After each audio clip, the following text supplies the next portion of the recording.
Olá, você que nos assiste. Está começando agora mais um episódio do nosso podcast Interior Baiano Notícias, que além de portal, o nosso site que você já conhece, nós temos o compromisso aqui de 2 vezes na semana trazer convidados super especiais aqui na nossa mesa para a gente bater um super papo sobre saúde, economia, educação e principalmente política, tanto de Vitória da Conquista e região também. Eu sou Júlia Brandes e ao meu lado está ele, Wilson Júnior. Olá, Júlia. Olá, você que acompanha o podcast Interior Baiano Notícias. Hoje estamos convidados aqui para a gente falar muito de política, muito de gestão pública. Vamos aproveitar. E assim, ele não abrange só a Vitória da Conquista. Isso mesmo. Ele faz aqui um compilado de vários municípios, né? Eu vou apresentar aqui primeiro. E nós estamos hoje com Elvi Cardoso. Elvi é médico e tem atuação como perito médico. Ele também é bacharel em Direito e possui uma vasta experiência na gestão de saúde. Já exerceu o cargo de diretor na Santa Casa de Misericórdia, aqui de Vitória da Conquista, e em hospitais municipais da região sudoeste da Bahia.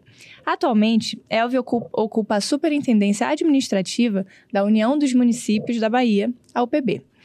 Elvi, seja muito bem-vindo à nossa mesa, ao nosso podcast, e é uma honra recebê-lo aqui conosco. Obrigado, Júlia, Wilson, eu que agradeço a oportunidade.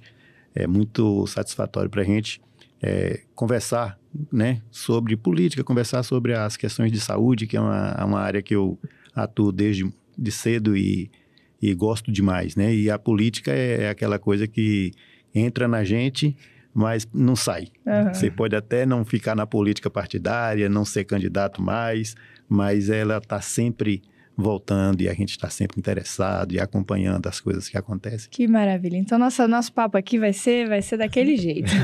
Para começar, conta pra gente um pouquinho da sua trajetória. Como é que você entrou na medicina? Como é que foi para o direito? Como é que chegou até a gestão pública? Conta aí. Eu, desde criança, queria ser médico. Na minha época, toda criança sonhava ser médico, né? E eu era médico ou motorista de caminhão. A gente ficava nessa brincadeira. E aí, eu quis muito estudar medicina, apesar de minha família pobre, mas minha família teve condições, meu pai e minha mãe, de me mandarem para Salvador para poder estudar e consegui passar no vestibular e me formei médico. Eu já tenho agora 34 anos de formado médico, eu me formei com 24 anos de idade. Então, formei jovem. Passei num concurso para médico legista e dentro da medicina legal, a gente estuda muito direito, eu ficava curioso das situações que passavam ali no IML e o que aconteceu com aquilo e como é que se funcionava a questão legal. E quando Conquista teve o primeiro curso de Direito, que foi na UESB, né? Eu aí falei assim, não, vou fazer o vestibular de Direito, eu vou estudar Direito. Olha. E aí eu fiz o vestibular, passei, me formei em 2006, né? Já tem bastante tempo já, são 14, né? Mais de 14, sei lá, 2006 para 17 anos, eu já até perdi a conta. E aí fui médico legista até março desse ano. Então, foram quase 30 anos como médico legista e eu me aposentei. Como o médico legista, ele é um policial, né? A gente tem a polícia técnica, né? Então, prevista pela Constituição, eu tinha um impedimento para ser advogado, eu não podia sequer me inscrever. Então, eu já tinha feito a prova, o exame de ordem, fui aprovado no exame de ordem, mas não podia me inscrever na UAB. É o que eu estou fazendo agora. Né? Estou me inscrevendo na UAB, então vou deixar de ser só bacharel, vou ser advogado de fato e de direito, né? Porque é uma área que me interessa, eu gosto. Então, dentro, sim, da minha trajetória de vida, inicialmente eu, como médico, operava, eu tinha toda aquela atuação como médico, mas a parte de gestão da medicina acabou vindo. Então, eu fui diretor da Santa Casa, cheguei a administrar o hospital, ficar como diretor administrativo. E assim foram situações que foram me chamando a atenção de como funciona, principalmente a política de saúde macro, né? Como é que a gente produz a política de saúde para chegar na população.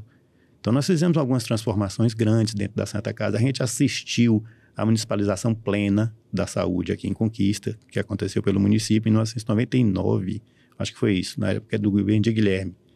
E aí, a gente na Santa Casa entrou nessa parceria com o município naquela época, apesar de algumas questões políticas de desconfiança de lado a lado, mas foi um momento muito interessante que a gente pôde crescer a saúde pública, a saúde do SUS aqui em Conquista. Então, a Santa Casa, como ela é uma entidade centenária, né? Santa Casa hoje está com ela é de 1912, né? São 102, 110, sei lá, 111 anos, né? Exato, de instituição. Era a instituição que, depois da prefeitura, é a que mais empregava em Conquista. Eu acho que continua isso hoje. Hoje a Santa Casa tem, se você considerar entre funcionários e médicos, são mais de 1.200 pessoas. É muita gente. Muita gente. Entendeu? E assim, a Santa Casa, a gente conseguiu fazer um crescimento na Santa Casa e tudo que se faz na Santa Casa é feito para atender o pobre. Não adianta a gente querer crescer ali e não pensar na população que precisa do sistema do SUS. Então, hoje, Conquista faz cirurgia cardíaca na Santa Casa, faz cirurgia neurológica, faz cirurgia ortopédica. Toda a gama de serviços. Agora foi um projeto que eu tive o prazer de fazer. A Santa Casa foi habilitada como cirurgia bariátrica, né? Cirurgia metabólica pelo SUS. Então, tudo que se faz na Santa Casa, a gente pensa nisso, pensa no SUS. E foi por isso que acabou que eu fui conhecendo os outros municípios. Aí eu trabalhei em Encruzilhada, trabalhei em Ribeirão do Largo, trabalhei em Planalto, trabalhei em Poções, em Bom Jesus da Serra, em Mirante, e fui conhecendo toda a região. E isso aí acabou um dia vindo a questão política e eu saindo como candidato a deputado federal, né? E tive uma votação muito boa. Para quem não tinha prefeito apoiando, nem vereador, só a base da amizade, eu consegui 17 mil, quase 18 mil votos. Foi muito voto, né? Foi muito voto. E principalmente quem não tinha dinheiro nem tinha o conhecimento. Mas a política dos municípios, da região, a gente foi enxergando, foi vendo onde é que podia mudar, onde é que podia melhorar e dando algumas ideias. Todos os prefeitos de 20 anos para cá, de todas essas cidades que eu lhe falei, de alguma maneira a gente teve amizade, a gente teve alguma orientação que pôde dar. Então, minha vida é um pouco cigana nesse ponto, né? Porque hoje, apesar de eu ficar brincando lá em casa, assim, eu brinco de médico só uma vez por semana, né? Porque o restante, a política e a parte administrativa tomou conta, né? Mas eu ainda atendo como médico. Eu ainda atendo, lá em Belo Campo mesmo, já são 23 anos atendendo. Aí eu fico brincando, eu devo prestar, porque o povo vai toda semana, né? Eu vou lá atender uma vez por semana e vai um tanto de gente para atender, então tá bom. E aqui na Santa Casa eu atendo também de 15 em 15 dias, porque eu atendia toda semana, mas acabou que não estava tendo tempo para fazer minhas coisas. E aí eu mudei, estou atendendo só de 15 em 15. E vamos lá para frente, porque senão eu só fico conversando. Não, mas estou aqui adorando, já está surgindo várias coisas. Nesse âmbito, agora mais para gestão pública e para política, você tem esse engajamento na política, na vida pública, digamos assim também. Hoje, como é que é a sua relação com a política em Vitória da Conquista e em Belo Campo?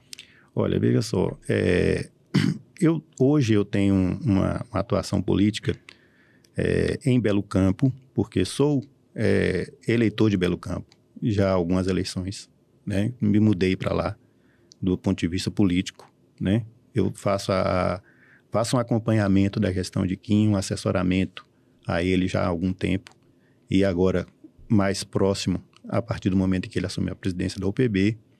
E a política na região, né, hoje ela está muito voltada para isso, a política da união dos municípios. É uma política suprapartidária, independente do prefeito do município, ele ser do lado do governo, ou do governo estadual, né, ou ser oposição ao governo estadual, a UPB atua do mesmo jeito. Então, a gente tem muita conversa com todos os gestores. Como, por exemplo, Sheila Lemos, prefeita de Conquista, é oposição ao governo estadual, mas ela participa, né, da UPB, ela o município de Conquista é filiado à UPB, e acaba que a gente passa muitas coisas para a prefeitura de Conquista. Olha, prefeita, vai ter um projeto do governo para isso, vai ter uma situação do governo federal para aquilo, olha, atenção aí que vai cair uma certidão da prefeitura. A gente faz um contato muito próximo com todos os gestores da região. Bacana. Você já foi candidato a vereador, né? Fui. Conta aí pra gente um pouquinho dessa experiência. Aí, vereador... E se ainda... Só um minutinho. Você ainda tem pretensão também de concorrer de novo? Veja só. Vereador é talvez a candidatura mais difícil que possa existir. A gente escuta muito isso. E é verdade.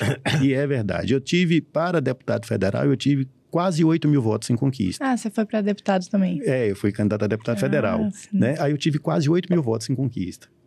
E quando eu saí para vereador, a gente vai com aquela ideia, não, olha, o cara teve 8 mil votos aqui, vai ter uma votação maravilhosa, tá? vai eleger. Não, não é. Porque vereador são muitos candidatos, cada um conhece um, né? Então, a gente muitas vezes tem uma pessoa que votou em mim para deputado federal, mas tem um parente dele que é candidato a vereador. Tem um vizinho que é candidato a vereador. Divide muito, né? Divide muito, né? E, assim, não há debate para vereador. Não há como você se apresentar em um programa eleitoral de televisão para vereador. Então, a eleição de vereador é muito difícil. E eu acho mais fácil o camarada se eleger presidente da República do que eleger vereador. Eu falo isso hoje, as pessoas pensam que é brincadeira, mas não é. É porque o voto de vereador, ele, assim, talvez seja o voto mais democrático do ponto de vista de representatividade, seja o de vereador. Porque quem vota no vereador, ele conhece o vereador, procura o vereador em alguma situação, né? E acaba que por esse motivo é uma eleição muito difícil. Sobre ser candidato ou não ser candidato, há um jargão na política o seguinte: se você está afiliado a um partido político, e eu estou, se você está afiliado a um partido político, você tem que estar aberto a qualquer momento ser candidato, né? Então, eu posso vir a ser candidato. Eu tenho, assim, como eu tenho esse trabalho hoje em Belo Campo, se eu for candidato, tem que ser lá em Belo Campo, né? E, para mim, o mais importante do que ser candidato é estar trabalhando, participando das decisões que fazem as políticas públicas que são capazes de transformar a vida das pessoas. E é aí que eu me insiro. Se vai ser como candidato, ou vai ser como apoiador, ou vai ser como gestor de algum serviço, de algum programa, aí a vida leva a gente. Você fica meio que de sobreaviso, né? Isso, exatamente. Se for chamado, você vai. É igual soldado, entendeu? Você está ali, reservista. Hoje você está no PSB ainda ou não está no PSD? Não, eu estou no PSD, no 55, no partido de Otto e de Quinho. Recentemente, Quinho fez um comentário em um programa de rádio aqui de Vitória da Conquista, falando sobre estruturar o PSD aqui no município, né? Apesar de ser um dos maiores partidos da Bahia, com acho que um dos maiores números de prefeitos, de representantes na Assembleia Legislativa e na Câmara Federal, o PSD ainda é meio tímido aqui no município. Você também está participando dessa... A pergunta seria até se você era um dos nomes que poderia vir para a Conquista, mas como seu domicílio eleitoral já está em Belo Campo, eu nem vou fazer isso. Vou perguntar se você tá junto nessa empreitada aí de trazer o PSD para a Conquista. O que você está achando disso? Estamos sim. A gente já conversou bastante sobre isso. O PSD, hoje no Brasil, é um partido que tem uma penetração muito grande, né, com uma importância muito grande dentro do Congresso Nacional. Tem mais de 50 deputados. Aqui na Bahia são mais de 100 prefeitos. É a maior bancada da Assembleia Legislativa. Temos 2 senadores dos 3, né? Que é, no caso, o Coronel e Otto. E a gente, na verdade, o que aconteceu com o PSD aqui em Conquista? Como de resto, a gente tem uma política em Conquista meio difícil. A política de Conquista não é uma política tão fácil. A política de Conquista não renovou lideranças. Ao longo do tempo, Conquista, ela saiu de um federalismo, né?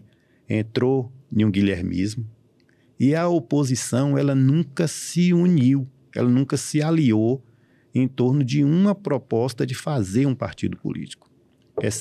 Conquista está sempre ligada a nomes.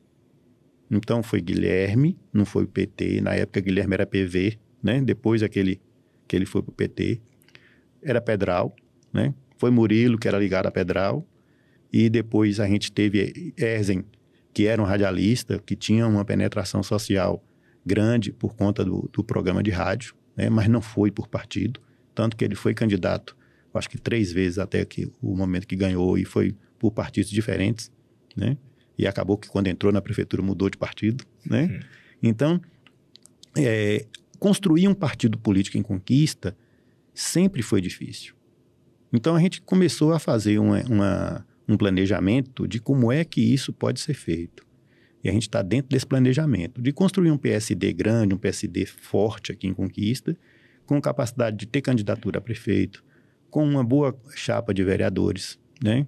E eu acho que a gente vai evoluir, né? É um pensamento que eu tenho, que a gente não tem que estar com tanto de nome de candidato a vereador, mas a gente tem que ter candidatos com um potencial bom de apresentar para a comunidade de Conquista propostas boas, apresentar umas soluções para os problemas que Conquista apresenta.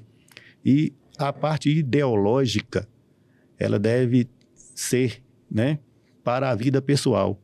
Para a vida política, ideologia não resolve nada. O que resolve é a resolução dos problemas das pessoas.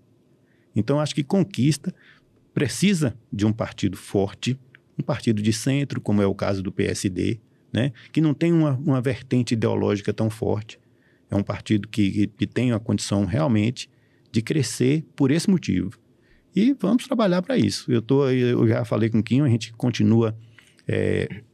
eu moro em Conquista, moro em Belo Campo, e a gente tem que ajudar a Conquista, porque Conquista é a capital da região. A gente tem que considerar isso. A importância de Conquista para essa região aqui é uma importância muito grande.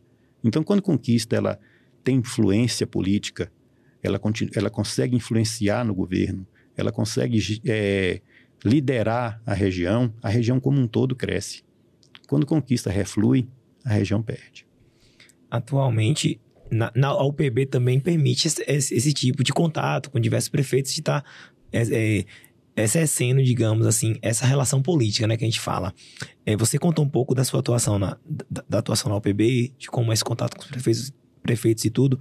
Muita gente não entende, não compreende muito, assim, qual a finalidade do órgão e tudo. É uma boa oportunidade até para você, como superintendente, contar um pouco qual a finalidade, quais os serviços que a UPB... como é que funciona, como é que funciona, Veja bem, a UPB ela tem um departamento de engenharia que é a menina dos olhos da UPB, vamos dizer desse jeito. Porque você ali, quem está fora da gestão pública, muitas vezes não compreende isso, Wilson e Júlia, de que tudo que você faz em gestão pública necessita de planejamento, necessita de projeto. Se você não tem planejamento, se você não tem projeto, você não consegue ser bom gestor. Não basta boa vontade. Então, quando você cria uma instituição como a UPB, essa instituição ela faz interlocução com os diversos órgãos de governo, faz o filtro para passar para os prefeitos, os gestores, o que é que está acontecendo. Como é que ele presta conta de um convênio, como é que ele faz um projeto e esse projeto é aprovado dentro dos órgãos de financiamento, dentro dos ministérios. E é para isso que a UPB existe. Porque você imagina que se cada prefeito tivesse que ter uma assessoria dele, pessoal, para correr atrás disso, para cidade pequena não conseguiria fazer projeto nenhum. Entendeu? Então, a união a questão da UPB é basicamente isso. A UPB ela faz um filtro. Mesmo em municípios grandes, como é o caso de Conquista, que tem uma estrutura de prefeitura bem importante, com mais de 8 mil funcionários, ela depende dessa representação. Porque ali, naquele momento, não é só um município, são os 417. Dos 417, hoje, 408 fazem parte da UPB. Então, quando a UPB ela vai fazer uma reivindicação, ela não vai fazer uma reivindicação por Quinho, que é prefeito de Belo Campo. Vai fazer uma reivindicação pelos 417 municípios, até os que não estão filiados. E, por exemplo, por conta de uma luta da UPB, está tendo hoje uma mudança da alíquota de INSS. Sim. É uma luta imensa e que muitas vezes as pessoas não conseguem nem compreender quanto é importante isso. A gente viveu durante muito tempo fazendo uma brincadeira de que os municípios fingiam que pagavam o INSS e o INSS fingia que recebia. A alíquota do INSS patronal para os municípios é de 22,5%. Então, toda vez que a prefeitura contrata alguém, ela tem que pagar 22,5% desse dinheiro para o INSS, além da parte do funcionário. E isso é um peso muito grande. Você tem uma ideia? Time de futebol que não faz saúde, não faz educação, não calça rua, não bota lâmpada de poste, não compra ambulância, não compra gasolina, não faz nada disso, tem isenção do INSS. E a prefeitura não tinha. E a prefeitura não tinha. Então, a gente, por conta de uma luta muito grande, a gente conseguiu, foi aprovado agora no mês passado, no Senado Federal, um projeto de desoneração das folhas de pagamento que vai reduzir para os municípios até 140 mil habitantes para 8% a alíquota do INSS. Inicialmente, o governo federal começou a fazer um questionamento de que tem municípios muito ricos dentro dessa faixa de renda. Mas são mais de 3 mil municípios que têm essa população. Dos 5.600 que tem no Brasil, mais de 3 mil tem até 140 mil habitantes. E dentre esses que tem 140 mil, que são municípios ricos, você não tem 50. Aqui na Bahia só tem 2. Só para você ter uma ideia. Né? Então, não é porque vai ter gente rica no meio aqui que vai acabar se beneficiando disso que a gente vai deixar de fazer. E também porque é o seguinte, o Sul e Sudeste, eles têm muito regime próprio de previdência. Então, acaba que eles não estavam atentados para o que estava acontecendo aqui. Porque para os municípios do Nordeste e do Norte, praticamente 90% não tem regime próprio, é o regime geral da Previdência. Mas mesmo o município que tem regime próprio, ele paga a Previdência. Porque o regime próprio é para o funcionário dele. Mas quando ele faz um REDA, quando ele faz uma contratação temporária, quando o agente político que não seja funcionário da prefeitura, recolhe INSS. Então, essa luta da UPB, ela vai chegar a essa situação da gente conseguir essa redução para 8%. Isso vai fazer com que os municípios consigam respirar. Porque hoje, o que está acontecendo? Como eu estava brincando aqui no começo, que o município fingia que pagava, a União fingia que recebia. Isso foi até o começo desse ano, quando foi obrigado todo mundo a aderir ao E-Social. Então, hoje, o cara não tem mais como fazer química para assumir funcionário da Folha. Ele é obrigado a informar a Folha toda. Né? E no paralelo a isso, cumprir a lei de responsabilidade. Exatamente, que é o índice de 54% com o pessoal. E que eles consideram a parte da Previdência como se fosse pessoal. Então, assim, está uma situação que a gente vai ter que trabalhar ela, melhorar a gestão de alguns municípios, melhorar a maneira como essa informação está chegando e como é que o prefeito está agindo. Mas essa redução é uma luta de uma união de prefeitos. Quer dizer, a UPB começou a encampar essa luta. Hoje a gente tem o apoio de praticamente todas as uniões de prefeitos do Brasil, né? Principalmente do Norte e Nordeste. E a gente está conseguindo fazer uma mudança por conta de uma união. Aquela história de que a união faz a força, é assim mesmo. Você comentou aí sobre essa luta, né, da UPB e tudo mais, mas assim, tem sido obtido vários êxitos lá dentro da UPB, né? Como é que está a expectativa para o segundo semestre aí do ano? Olha, a expectativa é muito boa, porque agora, por exemplo, a gente vai ter um encontro de prefeitos em outubro, né? Em que vai discutir muita coisa, a questão da tecnologia mesmo. Todos os gestores hoje, se ele não se adaptar aos novos tempos de tecnologia, eles não vão conseguir fazer gestão. Fica para trás. Fica para trás e porque a coisa é muito rápida, né? A coisa é muito rápida.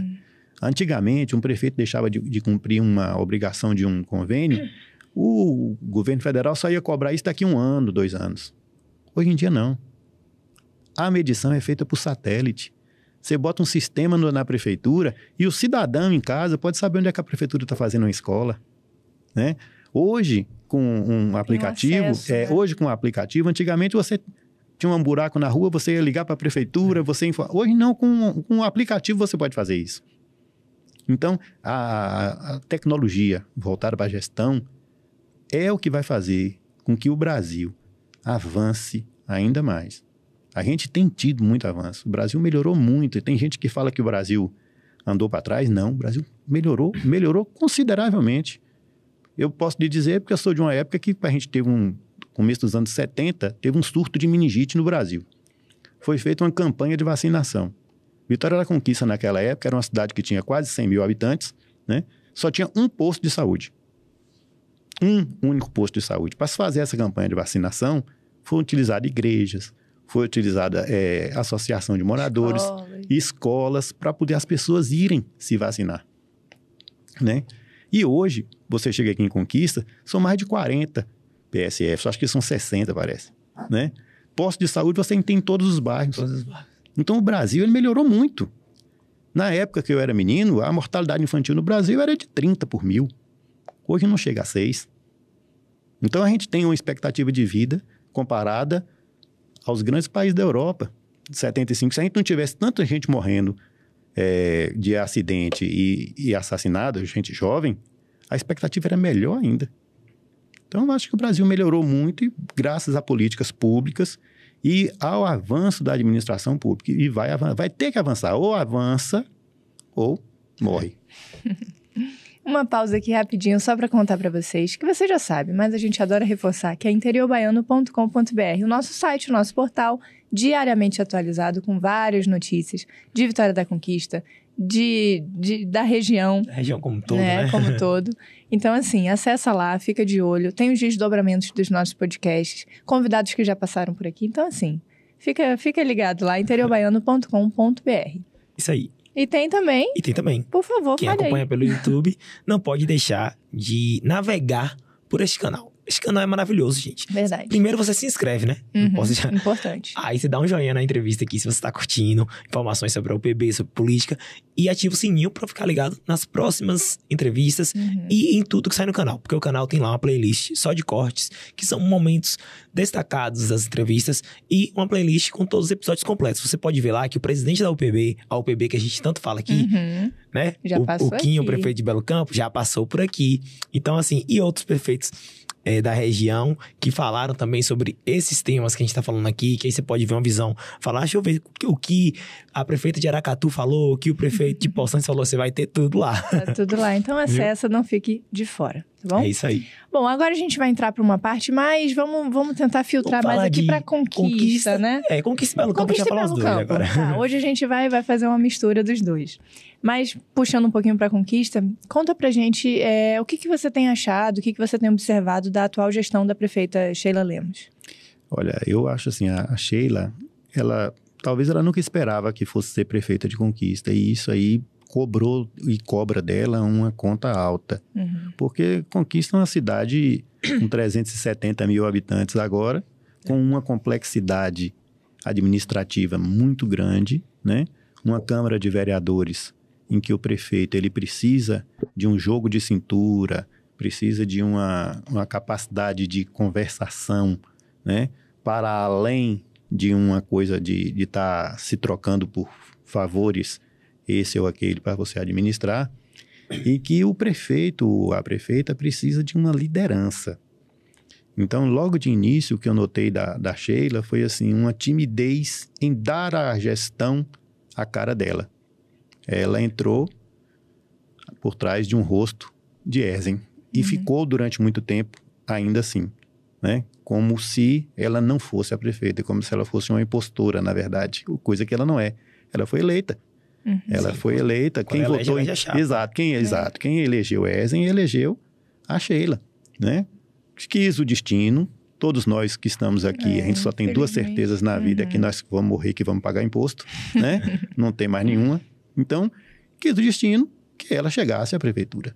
E ela chegou.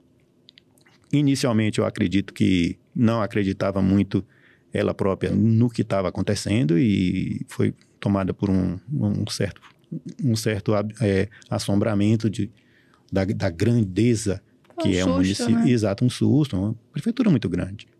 E hoje eu vejo assim que ela precisa dar a cara dela à gestão. Ela ainda não tem gestão com a cara dela, prefeita Sheila. Ela ainda tem uma gestão com a cara de Ezen. Quais são os principais desafios que você vê, assim, que um prefeito ou a prefeita, para tomar conta de Vitória da Conquista, digamos assim, que enfrenta os principais hoje em dia? Olha, eu acho que o principal para a Vitória da Conquista é a questão orçamentária. Conquista, apesar de ser uma cidade grande, ela não é uma cidade rica. Ela não tem indústrias, ela não tem um parque tecnológico que vá gerar para a Conquista divisas, ela não tem petróleo, ela não tem minérios. Então, tem a população muito grande, mas não tem uma renda tão grande assim. Então, na verdade, o município de Conquista, ele ainda precisa ter uma interlocução muito boa com o governo federal, uma interlocução muito boa com o governo estadual, para poder atrair obras, para poder atrair as modificações que Conquista precisa. Então, eu fico vendo muitas vezes que o prefeito entra, ele acaba sendo absorvido pelo problema e não pensa na solução. E a solução para a conquista não está em Conquista. A solução para a conquista está em Salvador e Brasília. Acaba que fica uma gestão muito de manutenção daquilo que já existe, né? Exatamente. E ali mantendo no limite, digamos assim, a população aumenta. Exatamente. Você observa, a conquista, algumas coisas, por exemplo, Minha Casa Minha Vida. Foram feitas mais de 20 mil unidades de Minha Casa Minha Vida em conquista. No meu entendimento, houve um erro. Qual foi o erro? Você deixou que o Minha Casa Minha Vida ficasse muito longe. Quando você comprida, entre aspas, a cidade, você vai ter que levar transporte, você vai ter que levar a energia, você vai ter que levar a telecomunicação, você vai ter que botar uma escola, você vai ter que botar um posto de saúde que quem está morando ali quer. Uhum. Entendeu? E merece, exato, né? Exato, e merece, né? Então, para mim, naquele primeiro momento, quando foram para além do anel viário de conquista, você construiu algumas situações em que hoje está cobrando. Então, quem mora, por exemplo, lá na região aqui da saída, que era... Estou tentando lembrar o nome aqui, que Santa Cruz, que aí era Santa Terezinha, sim, depois aquele Simão, né? No Simão ali, fizeram vários conjuntos. O camarada vem de lá para vir para a Vitória da Conquista, ele atravessa o anel viário. Ele fica meia hora para atravessar o anel viário. Quem vem aqui da região da Barra do Choça, a mesma coisa. Quem vem da região de lá da Urb 6, a mesma coisa. Por que isso? Porque não foi pensado que você vai trazer para ali uma população grande. Quando essa população vier para o trabalho, você lá vai ter que atravessar um anel viário de uma rodovia, com um movimento intenso. Se você hoje chegar no anel viário de Conquista, não tem hora mais. É de manhã, de tarde, de noite. Independente do horário, o fluxo intenso.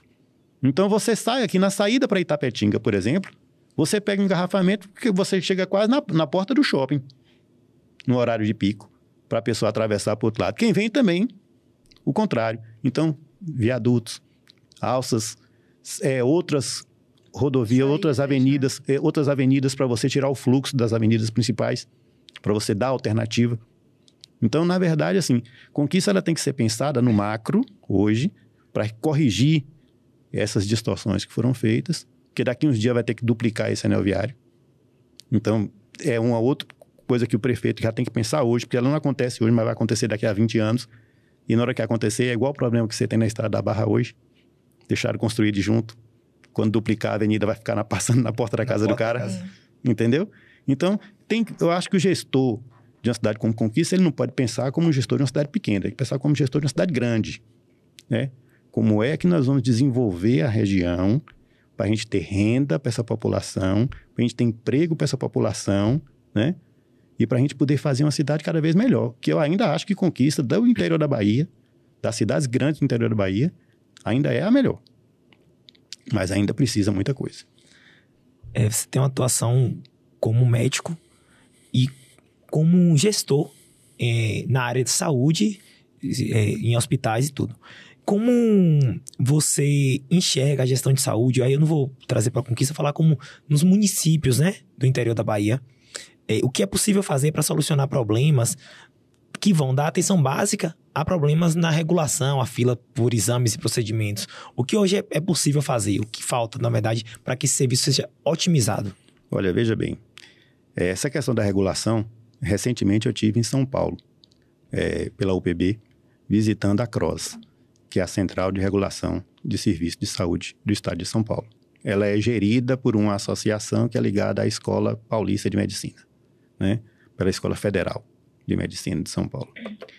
E eu me surpreendi porque a gente tem um grande problema na Bahia.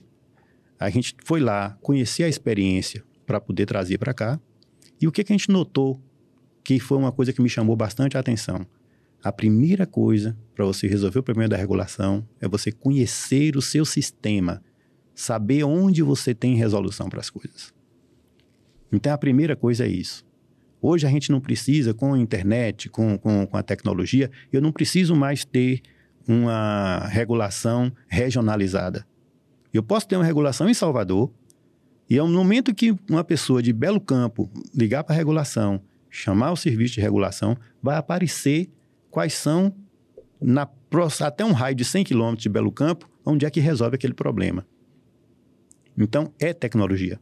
Hoje, para você resolver a questão da regulação, primeiro de tudo, o Estado precisa conhecer a resolutividade dos serviços que são credenciados ao SUS e dos serviços próprios, né?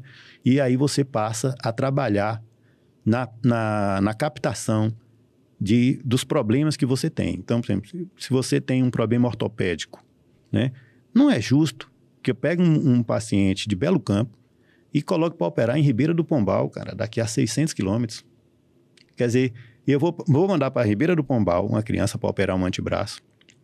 Essa criança vai a mãe, que não pode a criança só, vai o motorista, né, da ambulância ou até muitas vezes o técnico.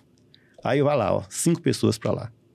Faz a cirurgia, volta para cá. E depois para fazer a revisão, volta para lá de novo. Um transtorno. Um transtorno. O custo é muito alto. O tempo que perde ali, que pode... Exato. Então, na verdade, por que acontece isso? Porque não há um conhecimento da rede. Não há uma otimização da rede. A gente hoje, a UPB propôs à Secretaria de Estado de Saúde que a gente participe dessa construção de uma nova regulação. E essa nova regulação, ela vai passar basicamente por tecnologia e conhecimento da rede. Se você não conhecer a rede, não adianta. Não adianta o Estado fingir que tem um serviço ou credenciar um serviço que não funciona, porque senão ele vai ter o problema. Então, a gente tem que passar do conhecimento da rede para a resolução dos problemas. É isso aí. Você falando disso, agora com as policlínicas, a gama de procedimentos, de exames, por exemplo, disponíveis, aumentou bastante, né? Excelente. A policlínica, eu posso dizer a você que nem serviço particular tem a mesma qualidade. A policlínica, ela assim, foi uma coisa do governo Rui muito bem pensada, muito bem acertada para ser feita, né? E hoje você tem 25 policlínicas no estado, aqui em Conquista tem uma, né? E essas policlínicas, elas funcionam excelentemente. Você tem um exame agendado, hora certinha, você chega lá, seu exame não vai ser atrasado, você vai fazer o procedimento, você vai receber o resultado, né? E com qualidade.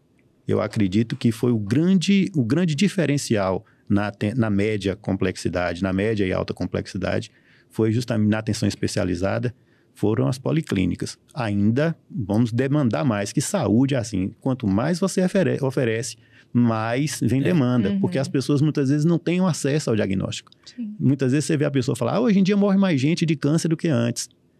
Aí tem 2 motivos. Primeiro, que tem muito mais gente hoje em dia do que tinha antes, né? É a primeira coisa. A segunda coisa é o diagnóstico. O diagnóstico chega. Hoje, por exemplo, em 1979, vocês não eram nem nascidos, o presidente do Brasil era João Batista Figueiredo. Acho que ele já era. E aí, João Batista Figueiredo tem um problema cardíaco, saiu do Brasil, foi para os Estados Unidos fazer um exame chamado cineangiocoronariografia. Nossa. Né? Falou grego aí agora. Aí, olha para você ver, em 1979, com 44 anos atrás, ele saiu daqui do Brasil para ir fazer esse exame lá nos Estados Unidos. E esse exame hoje é feito aqui em Conquista, é um cateterismo cardíaco. Entendeu? Agora trouxe mais palavras mais... Traduziu para vocês aqui agora, né? E então, observa como que a gente evoluiu. Né? Com certeza. Então, antigamente, você tinha um acidente, a pessoa tinha um acidente na estrada, não tinha uma ambulância para socorrer. O cara morria na estrada porque não tinha socorro. Né? Hoje, não. Você tem um acidente na estrada, você tem a ambulância que vai socorrer, você tem uma ambulância avançada, a pessoa foi atropelada aqui dentro do perímetro urbano de Conquista, você tem uma ambulância que vai fazer o atendimento hospitalar e levar ele para o hospital. Então, acaba que você consegue evitar mortes evitáveis. Mas, ao mesmo tempo, para que o sistema funcione, você precisa botar o sistema para funcionar. Ele está subfinanciado. O SUS não cobre nem 30% do custo do atendimento. Então, a gente tem que... por isso que quando eu falo que o problema de Conquista não está, a resolução não está aqui dentro, né? Ela está fora, é que o gestor de Conquista, ele tem que chegar no Ministério, ele tem que conversar com o ministro da Saúde, conversar com os gestores da saúde estadual, para poder atrair os recursos. Falar assim, olha, eu tenho o meu hospital aqui, com esse dinheiro não dá para a gente funcionar. Eu preciso de mais dinheiro entrando aqui nesse hospital. Então, é bem Minha ideia é mais ou menos essa. Falta mais um pulso firme, digamos assim, na gestão? É uma visão de fora para dentro, né? Que você consiga fazer com que o município de Conquista, né? Ele seja ouvido, ele participe das coisas e, ao mesmo tempo, ele consiga, dentro do Ministério, existem vários projetos, vários programas que você pode trazer para cá, que você pode atrair. E se ficar só aqui dentro da prefeitura, não resolve. É isso aí. Olha, a gente tá chegando na reta final do bate-papo. Sempre que eu falo isso, a gente fica assim, gente... Não, mas calma. Calma, que ainda tem coisa. E tem uma pergunta que é clássica. Quem acompanha o Interior Baiano já conhece. Já espera por essa pergunta. Aqui nós temos uma situação bem peculiar. O Elvi, ele é de Conquista, mas o domicílio eleitoral dele hoje é Belo Campo. Então a gente vai direcionar essa pergunta para Belo Campo. Vamos abrir essa para você fazer uma avaliação da gestão, né? De Belo Campo. Óbvio que ele vai ser suspeito um pouco, mas vou ser direto e perguntar. Se você fosse dar uma nota para a gestão do prefeito Quinho em Belo Campo, de 0 a 10, qual nota seria? E justifica um pouquinho. Olha, eu vou dar uma nota 10 e eu vou lhe dizer por quê. Como eu trabalho em Belo Campo há 23 anos, eu acompanhei gestão de, 6 prefeitos, né? 6 gestões eu acompanhei. Mesmo que tenha sido a mesma pessoa, algumas vezes, né? Não foram necessariamente 6 pessoas. Mas o que a gente observou em Belo Campo com a gestão de Quinho? Isso é uma coisa para chamar a atenção mesmo. Hoje, Belo Campo tem todo o parque de iluminação pública de Belo Campo em LED. Foi o primeiro do interior da Bahia. Belo Campo hoje está construindo uma usina de energia solar.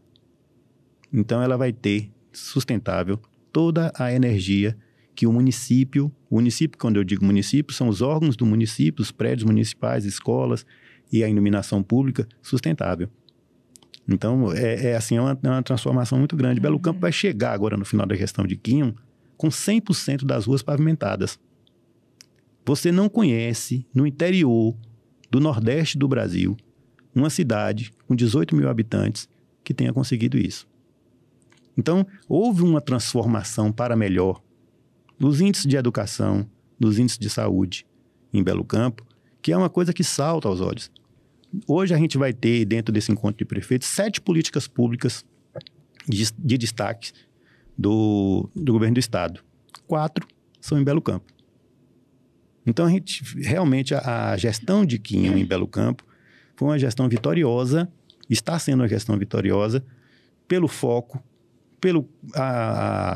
a coisa dele correr atrás mesmo de resolver os problemas, de trazer o recurso. Hoje, Belo Campo precisa de emprego, de você trazer indústria para dentro do município, ele anda atrás disso. Já tem uma sendo construída na entrada da cidade, entendeu? Então, é por isso que eu dou 10 à gestão. Porque houve uma transformação na vida das pessoas. Belo Campo é a primeira cidade da Bahia, em atenção em saúde. E a 5ª do Nordeste. A 5ª sendo primeira, porque todas as 5 estão com o mesmo número de pontos. Entendeu? Então, é por isso que eu dou 10. Quinho, tá vendo aí? Ele recebeu 10. Recebeu 10. Um dos poucos prefeitos que levaram essa nota aqui no interior baiano. Geralmente chega num 9, um 9,5, levou um 10. Exato. Bom, só para reforçar aqui com vocês, interiorbaiano.com.br, acessa aí o nosso portal, nosso site, tá lá, cheio de notícias, cheio de matéria, de Belo Campo, de Vitória da Conquista, da região sudoeste. Muita coisa boa. Então acessa lá, por favor, interiorbaiano.com.br, além de YouTube, além de Spotify, Instagram. No Instagram, gente, importantíssimo aqui, você que... Entra lá no Instagram da gente, dá uma olhada. Qual é o Instagram? Interior Baiano. Fácil. E, gente, lá tem cortes específicos. Só do Insta, né? Só do Insta. É diferente do YouTube. Diferente do YouTube. Então, assim, então tudo recheado. Muitas das notícias do interior baiano aparecem lá também. A chamada, você já fica ligado no que tá rolando. Então, dá uma olhada lá. Fica de olho na gente aí, estamos online. Bom, agora para encerrar esse papo, que não queria encerrar não, mas infelizmente uma hora a gente tem que encerrar, nós temos um quadro aqui final, que nós selecionamos alguns nomes relacionados à política, ao âmbito aí do nosso convidado, E a gente pede uma definição para cada uma dessas pessoas. Pode ser numa palavra, se quiser, se der, ou então uma breve frase. Certo. Tá tranquilo. Ok. Então, vamos lá. Já que eu apresentei aqui, eu vou começar. Você vai começar? Eu vou começar hoje. Então, vá. O primeiro nome é Jerônimo Rodrigues. Jerônimo Rodrigues, eu uso uma palavra, surpreendente. Jerônimo é uma pessoa, é um camarada. Quando eu conheci Jerônimo, que ele foi lançado, ele primeiro foi secretário, né? Então eu já conhecia de um tempo. Mas quando ele foi lançado secretário, foi lançado como candidato a governo, eu tive uma oportunidade de ter uma conversa com ele. Eu falei assim, Jerônimo, você necessariamente e essencialmente é um cara gente boa, né? Ele passa essa coisa de uma pessoa boa pra gente. E Jerônimo, ele hoje é um cara surpreendente porque Jerônimo não cansa. Jerônimo entrou em uma vibe de inaugurações e de movimentação do governo que se você acompanhar, só de você acompanhar pelo Instagram, você cansa, né? Então, para mim, a palavra de Jerônimo, para mim, é surpreendente para melhor, para cima. Segundo nome, ACM Neto. ACM Neto, ele é vítima da síndrome do reizinho. ACM Neto nasceu como um reizinho. Por que isso? Porque neto de Antônio Carlos Magalhães é uma figura importantíssima do cenário político, né? Agora, o Neto, ele tem que eu gosto de uma coisa em Neto. Ele é dedicado. Ele é aquele cara que ele estuda. Ele é um cara que é moderno. Ele não é um político à moda antiga. Ele pegou o reizinho que o avô deixou, né? E transformou um pouco da vida dele, né? Para isso. Ele é um cara dedicado. Então, a dedicação de ACM Neto é uma coisa que tem que ser louvável. É o prefeito Quinho. Prefeito Quinho, determinação. Eu posso contar uma pequena história para falar de Quinho, que foi o seguinte. Desde o momento que Quinho tomou posse na prefeitura, ele falou assim, eu vou ser candidato na UPB. Belo Campo, 17 mil habitantes, né? Aí, rapaz, você é louco? Eu disse, não, vou. Aí a gente se pica para Salvador, vai lá e tal, não sei o quê. E começa a conversa, começa e tal. Ele tanto que fez que entrou na chapa. Não, que entrou na chapa. Né? Então, os 8 anos, os 4 primeiros anos, ele primeiro foi secretário, depois ele foi tesoureiro. No começo, na reeleição, ele foi vice-presidente e agora é presidente. Então, ele é dedicado. A gente chegava na secretaria lá em Salvador, no começo do governo de Quinho, e eu conto isso para as pessoas pensam que é brincadeira. Eu falei assim, a gente chegava na secretaria, aí o secretário, olha, não vai poder receber hoje. Eu disse, não, eu espero. Não, só se for no final da tarde. A gente ficava a tarde toda lá na secretaria, para o cara receber a gente no corredor durante 1 minuto e receber um projeto. Então, ele é um cara que ele tem isso. Ele é determinado. Sheila Lemos. Sheila Lemos. Deixa eu ver uma palavra para Sheila. Eu acho que Sheila Lemos, ela é uma mulher dinâmica. Ela tem uma seriedade que, para mim, é importante em gestão pública, né? Ela precisa deixar a timidez política de lado. Valdenor Pereira. Valdenor, eu fico brincando com o pessoal. Valdenor, falta a Valdenor um pouquinho de cheiro de povo, né? Valdenor é aquele cara, professor, reitor da UESB, né? Deputado já há vários mandatos, eu acho que 5 ou 6, se a gente contar todos que ele teve, né? Desde deputado estadual. Mas eu acho que falta a Valdenor um pouco de liga com a população, que era o que Guilherme tinha muito. Rui Costa. Rui Costa, maior governador da história da Bahia. Isso aí eu vou dizer a vocês. Quem conheceu a Bahia, e mesmo que ele veio lá da gestão de Wagner, a gestão econômica que Rui Costa fez do governo do estado é uma gestão primorosa. Eu estive no Banco Latino-Americano de Fomento, em Brasília, buscando algumas situações para os municípios.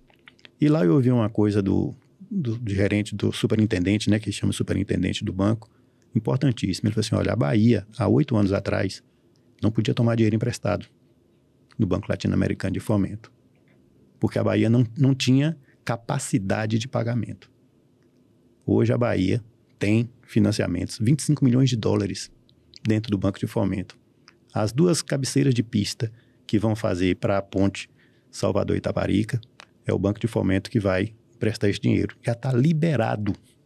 Então, Rui Costa foi o maior governador que a Bahia já teve em toda a sua história. Jair Messias Bolsonaro. Louco. porque é um camarada que perdeu a eleição para ele mesmo. Existe uma coisa no Brasil que é interessante. 45% do eleitorado brasileiro vota contra o PT. Pode ser o capeta o candidato. Vota contra o PT. Então o cara já sai com 45%. Ele só precisa de 5% mais uma pessoa e perdeu a eleição. O cara que deu 2.000 conto para motorista de caminhão, 1.000 para motorista de táxi, R$600 para um tanto de gente que nem precisava e não conseguiu uma eleição. E tem assim, visões completamente distorcidas da vida. Então, para mim, eu acho que Bolsonaro ele tem uma questão mesmo de loucura mesmo. Não é um cara normal. Para finalizar, Luiz Inácio Lula da Silva. Lula é um fenômeno. Lula é um fenômeno. Simplesmente, eu acho que a palavra para Lula não pode ser outra. Lula é um cara que tem uma história de vida bonita. Tem uma história de vida de quem passou fome, de quem teve vários problemas, de quem lutou contra uma ditadura militar, de quem errou na luta contra uma ditadura militar, né? Porque muitas vezes era chamado para uma conversa e não ia, porque não, é o radicalismo. E ele foi aos poucos abandonando isso e enxergando que para incluir pessoas, a gente precisa unir pessoas. Eu acho que o fenômeno de Luiz Inácio Lula da Silva é esse. É ele olhar para o Brasil com o olhar que ele olha hoje, né, de transformar o país. Quem está de fora, quem nunca precisou ir em um posto de saúde, quem nunca teve falta d'água em casa, não sabe o que é isso. Quem como eu, que não tinha condições de estudar e que passa a ter condições de estudar, que passa a ter uma faculdade, que passa a ter um ProUni, né? Isso é uma transformação na vida da pessoa imensa. E eu acho que o fenômeno Lula é isso. Bom, definiu e nossos justificou. 8 nomes bem justificados, bem elaborados. Então, só agradecer aqui. Elvi, foi um bate-papo maravilhoso. Adoramos aqui ter você e conosco. Aprendemos um bocado Aprendemos também. muito, com certeza. E assim, espero que volte. O Interior Baiano está de portas abertas. E obrigado por aceitar o convite, estar aqui conosco. Bom, eu que agradeço. Me chamar, eu volto. Venha mesmo. Tem muitas pautas aí, até da UPB pro segundo semestre. Tem. Vamos conversar aí. Trazer atualizações. Agradecer pela oportunidade e dizer a vocês o seguinte, a gente, para crescer, para fazer política, a gente tem que ouvir, tem que aprender a ouvir, tem que aprender a dizer não, até para aquela coisa que está dentro da gente, assim, tão arraigada, né? E assim, ao longo da minha vida, eu tô com 57 anos, eu fui mudando. Eu ficava brincando que minha negócio era metamorfose ambulante, porque eu tenho que mudar. Então, eu hoje sou um cara que eu sou casado com uma mulher que eu amo, né? Que é mãe de uma filha minha. Eu tenho 3 outros filhos de um relacionamento anterior, que a mãe desses meninos faleceu. E eu quero uma vida tranquila, mas eu quero que todos ao meu redor, e que minha cidade, meu estado, meu país, tenham uma vida tranquila, tenham uma vida feliz, que possa bater no peito e ter orgulho de dizer, olha, eu moro em tal rua, eu moro em tal cidade, eu moro em tal estado, eu moro no Brasil. Né? Que o país da gente é um país maravilhoso, eu tenho a oportunidade de conhecer vários países do mundo, são mais de 20, e eu tenho essa alegria de dizer para as pessoas, o melhor lugar do mundo chama-se Brasil. Muito bom. Amém. Obrigada também a você que nos assistiu. Obrigado, Wilson, estar ao meu lado. Obrigado, gente. Júlio. Obrigado. Obrigado a vocês aí. Um episódio maravilhoso, viu? Muito bom. Gostei. Então, assim, não percam os próximos. Fica de olho na gente nas redes, no YouTube, no site, né? E até a próxima. Obrigadão por tudo. Valeu, gente. Tchau.